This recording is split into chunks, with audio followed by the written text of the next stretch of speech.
Hello, friends. Hello, Boom Broadcasting colleagues and buddies. Hello, world. Hello, internet. Hello, YouTube. Hello, everybody. Just getting in from a hot, jam-packed action football game on Friday night. Still in my grit and grind attire right here. Still got it on. Just getting ready because it is Saturday. It's W.o.D. And boy, do we got a Saturday pre-show to get you ready for your Saturday night main event. I got spoilers, I got predictions, I got everything in between. It's Saturday night. It's W.o.D. It's Boom Broadcasting, and we're ready to go. Let's get into the Saturday night main event show.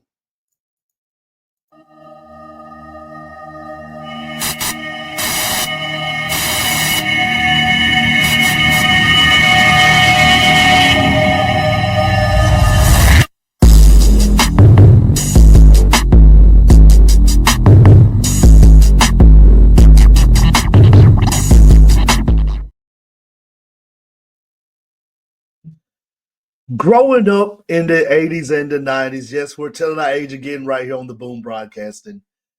We had Saturday Night Wrestling, whether you had Georgia Saturday Night Wrestling on TBS, then it became WCW Saturday Night.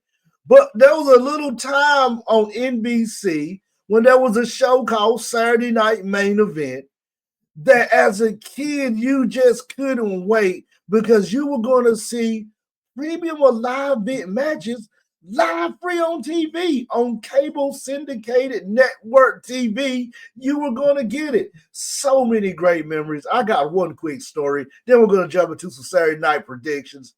I remember it was a Saturday night, and it was a big match that night, and I really wanted to watch Saturday Night Main Event. And my mom and dad said, "Oh no, we got to go to this church thing tonight. They're having some type of Bible camp, Bible learning thing for kids, and we think it'll be good of you to go." And I was like, "No, I want to watch Saturday Night Main Event. I can go to church on Sunday. I don't need it tonight, Mom. I'm going back there tomorrow, Dad. Come on, give me a break." Your fan right here, your guy on Boom Broadcasting, your host of W.o.D, probably did the most dishonest thing I ever done in my life. I faked sick and lied to my parents. As a little wee tot who was 7 years old, lied to his parents, told him my stomach was hurting and that it was flipping upside down, round and round. And guess what? Mom said, "Well, if your stomach's hurting, you don't need to go to church."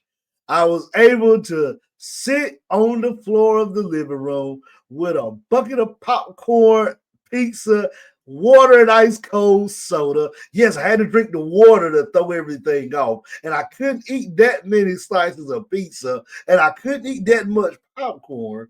But Mom was trying to comfort her little baby boy to make sure he was okay. But guess what, friends? I got to watch Saturday Night Main Event. And it turned out to be one of the best Saturday Night Main Events in a long time. And lo and behold, here we are as adults getting one of the top premier shows that WWE put out, Saturday Night Main Event. I remember when I heard the iconic music come on TV, and I jumped up and said, "Saturday Night Main Event." And then the announcement made that WWE will be doing a Saturday Night Main Event right here on the Peacock on December the 14th.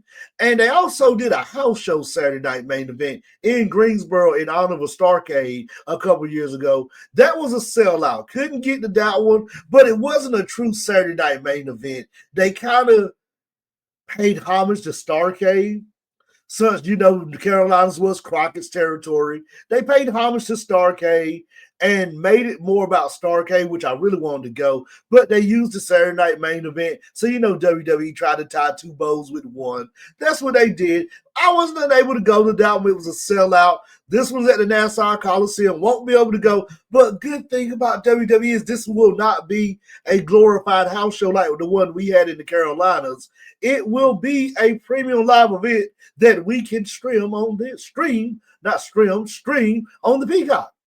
So I am excited. Saturday Night Main Event is back. Let's make some predictions right here on W.o.D. And let's start with the World Heavyweight Championship match. Gunther, the Ring General, versus Damian Priest. This is a good match. Priest, the workhorse of WWE. I said it on the nightcap. I said it on W.o.D. I said it on Out of Pocket a few months ago. Said on Drop the Mic with the Prez on his podcast. Priest is the workhorse. Went to a lot of house shows where Priest is main eventing those shows. He's the workhorse. We rewarded Priest by giving him the World Heavyweight Championship. Him and Gunther are going to run it back. But here's the catch. Now you throw Finn Balor in the mix. And there's one or two questions you got to ask yourself, W.o.D. family. Did we want to put another loss on Priest and really hurt him? Or could we put that loss on Balor and protect Priest? Or could Balor walk out as a champ? There's three scenarios. Either we're going to pin Priest, he's done, he's tarnished. We're going to protect Priest with Gunther winning, and now Gunther pins Balor, or Balor walks out as a champ. Ladies and gentlemen, I'm going to say it again. It is not time for our ring general, Gunther, to lose the World Heavyweight title. Gunther retains the title, and Gunther stays the champ. That should be the opening match to kick off Saturday Night Main Event. What'll be a great match to get the crowd going and really get them involved with it. Then after that match, we're going to jump right into our Women's World Championship match, Liv Morgan versus Io Sky. This is going to be good because you got Io who can pretty much make anybody look good. You got, once again, if Priest is the workhorse to the men's division, Liv is the workhorse to the women's division on Raw. Now, I know we're going to hear a lot of grief and comments in the comment box. That's why we leave it on, so you can put them in there. Because a lot of people think that Rhea's the workhorse. Is Rhea working every week? Yes, she worked Raquel last Monday night. But is Rhea working every week? Liv's working every week. Is Rhea working every house show? I seriously think she's not. And I haven't been to one lately, but I seriously think you do not want Rhea to get hurt on a house show. You probably could get Liv to go in a good match with somebody like an Io Sky who can protect her to make sure she doesn't get hurt. So, does Liv win the title, or does Liv retain the title? Does Io win the title? Io has done her thing, but Liv deserves it. Liv continues her reign. And we got to say, this Liv title reign has been a breath of fresh air, bring back to the women's division. Yes, I like Rhea. I think Rhea's a hell of a champ. But I think that Liv just has given us that breath of fresh air that we needed for this title. Because I always say, the title makes some people make the title. The title makes Liv a legit threat. It makes her a more dastardly heel that we want to boo. Rhea makes the title. When Rhea's the champ, she's more powerful than the title. Her status is elevated here, and the title's right here. So good option right here of getting Io versus Liv with the win. Now, the United States Championship, and this is going to be a wild card spoiler because we don't know who could be in this match. We got to finish this on a Friday night. And as I told you, I was at the game Friday night, so I have not watched SmackDown. We'll go back and watch it after I watch W.o.D. I'll go back and watch SmackDown and start preparing myself for Saturday Night Main Event, then prepare myself for the Saturday Night Nightcap right here on Boom Broadcasting. So I'm going to pick who I think is going to win the two matches to get to this. I'm taking Chelsea Green over Bayley. I'm taking Tiffany Stratton over Michin. So I'm going to have Chelsea Green versus Tiffany Stratton for the U.S. Women's Championship. Guess who wins this match? Chelsea Green. It is Chelsea's time. Chelsea has proven that she is a star. Let's go back to the Women's Money in the Bank. When Chelsea climbed that ladder and almost had that briefcase that Tiffany holds so tight right now, the fan base went bananas. They went off. People were screaming because they wanted Chelsea to win. And when she got knocked off, the whole entire Coliseum Stadium booed everything. This is now to get Chelsea back, to get that face back. I think a Chelsea Green as a face is a good product. I think a Chelsea Green as a heel US champ is a good product. We as fans tend now to get more behind the heels. I think Chelsea will do great as the inaugural U.S. Women's Champ. I think she will elevate that title. Now, will we get those U.S. Open Challenge matches? Probably not, because we're not going to need that. But she will be a breath of fresh air. Because right now, you don't want Chelsea to take the title off Liv. You don't want Chelsea taking it off Nia. Both of them right now are doing well as champs. This will be a nice consolation prize for Chelsea since she's not missed Money in the Bank by winning this title. Chelsea over Tiffany Stratton becomes the first U.S. Women's Champion. Now, our next match will be Drew McIntyre versus Sami Zayn. You need this in the middle. It's Saturday Night Main Event. I got my fanny pack. I got my 80 throwback Dwayne Wayne different world shades on. I got my Razor Ramon chains out. I may put on my Razor Ramon chain for the nightcap. I got all of that on. It's Saturday night, and we need a good middle of the pack match to kind of bring everybody down because we're on the high. We just seen Gunther win. We just seen Liv retain. So Gunther retain, Liv's retain. We just saw Chelsea Green become the inaugural U.S. champion for the women's division. So we're on a high right now. And what way to bring us back down with a good old school classic match of good storytelling, good wrestling, with me, the best babyface in the game besides Cody Rhodes, Sami Zayn, who sells like Ricky Morton from the Rock and Roll Express. You never seen the Rock and Roll Express. You never seen Ricky Morton sell. You never seen him live. We can see him all the time over in the Carolinas. Go on YouTube, look him up. The guy knows how to sell. Who's the best seller besides him? It's Sami Zayn and Cody Rhodes. Sami Zayn versus Drew McIntyre. Good match. Okay, I'm a Sami guy. This is not Sami's match to win. This is Drew's first match coming back. Drew now has to continue to build on that heel run to get the Punk. You got to go through Sami, step one. Then you go through Self, step two. Then you get Punk. This is the start of the storyline for Drew and Punk, whether it's Mania, whether it's Survivor Series next year, whether it's Rumble. And I think at Rumble, you got to have them go against Self to get there. So I don't think you wanted at Mania. Maybe the next one, SummerSlam, you can get McIntyre and Punk. But this what starts the story and starts a chain reaction. He's got to go through Sami first. Then you got to go through Self. Then you got to go through main event Jey Uso. Then you get Punk. This is it. McIntyre should win this match. Sami's going to sell his heart out. He's going to make you get involved. You're going to be cheering for him. He's going to have that big baby face come back, and then it's all going to just plummet down. And it's going to be Drew for the 1, 2, 3. Claymore kick, it's over. Now, our next match will be the main event on Saturday Night Main Event. And why not the main event without the top baby face, the champ, who I has been told WWE is allowing him to bring out the Winged Eagle belt for that night. If he's going to bring out the Winged Eagle belt, then you better believe, I'm telling you, you better believe that he ain't losing. He ain't losing. I'm a KO guy. I think KO needs the title. I really would have said this is the night you could put the title on KO. Because to me, I'm so glad that Cody finished the story. Yes, I am. Did I want Roman to continue as champ? Yes, because we acknowledged our tribal chief on W.o.D. And we also acknowledged Bloodline 2.0, led by other tribal chief, Solo Sikoa. But are we tired of Cody as the champ? Yes.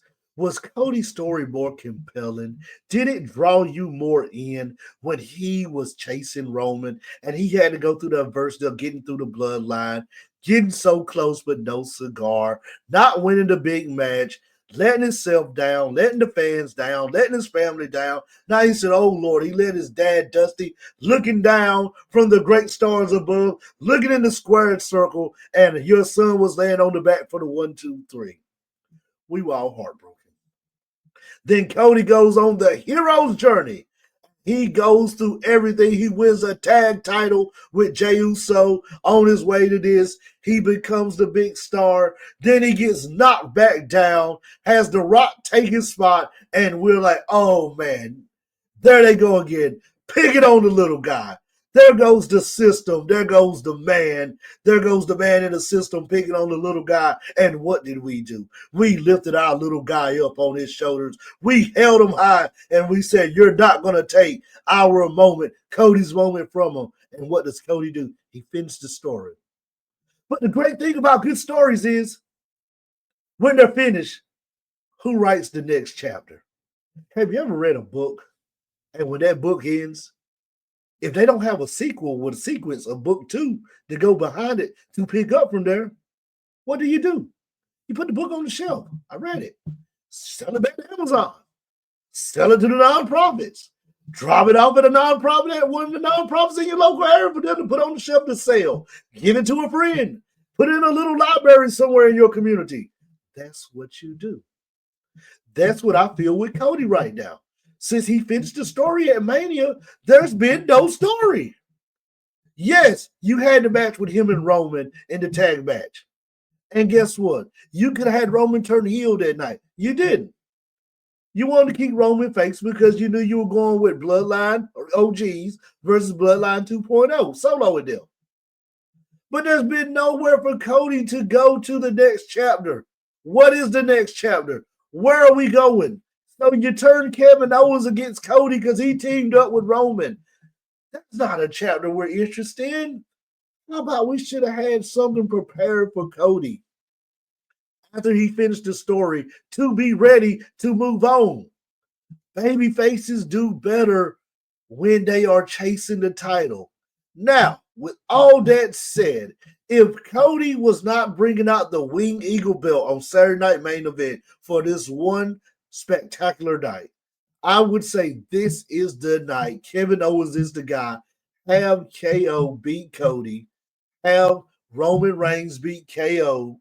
Roman Reigns wins the Rumble, beats KO, and start the Cody Roman Reigns saga all over again and take us back on that whirlwind vortex of a story that tore our hearts out, that had us crying, involved The Rock. And I know a lot of people keep saying that The Rock's going to be the guy to beat Cody. I like The Rock, but do I want Dwayne to beat Cody? No, why not Kevin Owens? But it's not going to happen. Cody's not going to lose on Saturday Night Main Event if he's debuting the Winged Eagle belt that evening. If they're going to let him come out with it, and that's the rumor right now, that he's got the okay to wear the Winged Eagle belt. Do you think they're going to let him lose and give that to Kevin Owens? Absolutely not. Cody for the win. But kind of, are we lost with Cody? Is there no story? Is there no part 2? Is there no sequence? Do we think after he won the title that, hey, somebody in creative say, hey, we need to come up with a part 2? We felt like this KO heel turn with Cody was coming. Would have been better if it was Randy right now. Probably so. And that was probably coming next. But I think Cody right now is just lost with a belt that nobody's really cared about no more because we got more interest on can Roman Reigns get Ufala back from Solo. That's where our mind is at right now. We're not worried about if Cody's going to lose or Cody's going to win. We're worried about when Roman Reigns will take the Ufala from Solo and become the original head of the table again, sit at the head of the table and have Solo, Jacob, the Tongans, and our big guy, Braun Strowman, not Braun Strowman, I can't even call his name. Big Bronson Reed. Have Big Bronson acknowledge him. That's the story that we are pretty much entangled with right now that's got our attention. Right now is the time for it to do it. But they probably won't do it right now if he's bringing out that Winged Eagle belt. So those are my predictions right there for Saturday Night Main Event. As I said at the start of the show, I'm so happy. This was the highlight of my Saturday nights. Watching main event on NBC, sitting in the front row of the living room when we had the floor model TV that sat on the floor. My man Podcast Smitty remembers that. Podcast Smitty, drop a comment about that. We had that right there sitting on the floor. We had those old channel locks or those grip pliers that turned the channel because the knob was broken. And I'm going to tell you why the knob was broken. Because me and all my cousins would sit at Granny's house and wrestle all day. And we broke the knob off. And, hey, Granny said, hey, go get the pliers. We put the pliers. We can turn the channels. We had those old rabbit ear antennas. And we could enjoy the Saturday night main event as a family function. All of my cousins, where we was at my mom and dad's house, and we was at Granny Deary's house, could sit there, watch Saturday night main event, eat our popcorn, eat our pizza, drink our soda, and just have a great time. Hats off to WWE for bringing back a timeless classic. I cannot wait. Thank you for watching W.o.D today. Don't forget, tune into the nightcap this evening. As soon as the Saturday night main event ends, the nightcap will be coming on within a 5 to 15 minute buffer period. So we give you 5 to 15 minutes to get ready, and then we come on. So definitely jump back on Boom Broadcasting to see that. Don't forget, if you like this video, hit the thumbs up. I need 10 likes, 10 thumbs up for this video as we continue on with Boom Broadcasting. Also, don't forget, if you're not subscribed to the Boom Broadcasting Network, hit that subscribe button. So guess what? When I go off the day and Mouthing Off with Mike comes on with the nightcap tonight with the Saturday night main event crew, you get an alert to go ahead and jump right back on Boom Broadcasting to watch the nightcap. So don't forget, hit the thumbs up. We need 10 thumbs up, 10 likes. Not that hard to get. We can do it. And also, don't forget to hit that subscribe button. We're trying to get to 500 subscribers right here on Boom Broadcasting. This is Shawn. This is W.o.D. I got my fanny pack waiting. I got the popcorn. I got the Papa John pizzas on the way. I got some Sprite, some DP, some Dr. Pepper. Got some iced tea. We got everything ready. I got my 80s retro glasses, and I am ready for Saturday night main event, and we will see you tonight on the nightcap. This is Shawn for W.o.D, and I'm signing off.